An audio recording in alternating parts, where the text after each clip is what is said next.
Hello, my name is Jason White. I am here today to discuss with you the narrative of Betsy Ross and how the narratives we remember may be vastly different from the stories or legends that are told. The first question to consider for Melio's article is if Betsy Ross did not exist, if a woman from a different profession may have filled the shoes of a female revolutionary representative. I believe that another female from any of the other various professions that were necessities during this time would have taken her place in history because it is important to highlight the important women in history instead of just the important men in history. I also believe that if the legend of Betsy Ross did not exist, then maybe a woman who had an actual impact on the American Revolution may have become a prominent historical figure that we focus on more in depth as we have Betsy Ross's false history. The second question to consider from Melio's article is how important it is to have a famous female from the American Revolution. I believe it is important to have a famous female to study from every historical period. I make sure to always have a female included in my classroom lectures. It is important for students to see that there are strong female roles in all periods of history, and that it is not just today that females are rising to positions of power. Females can have just as much impact on history as males.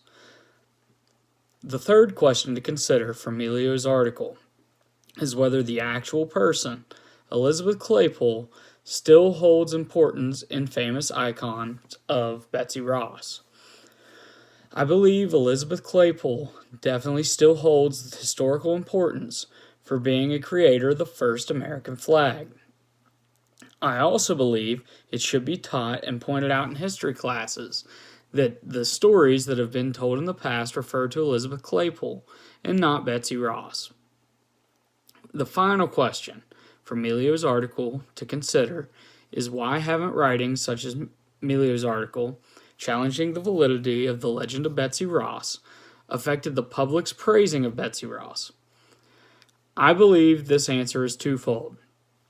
For one, the public as a whole are resistant to change.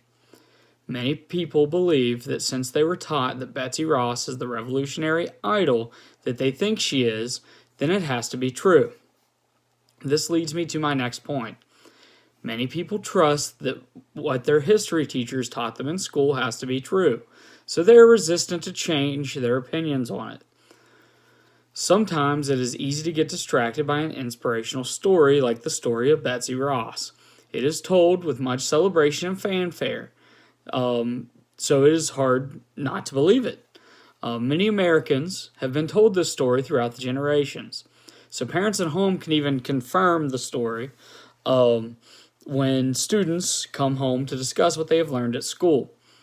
Thus, we are stuck in this cycle of discussing a legend instead of pointing out other important women who made lasting impacts during the Revolutionary War.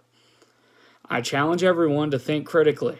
Do not always trust what people tell you and think for yourself. Do the research and check the facts. Only through education will we be able to get truth about such topics as this into the world. Thank you for your time.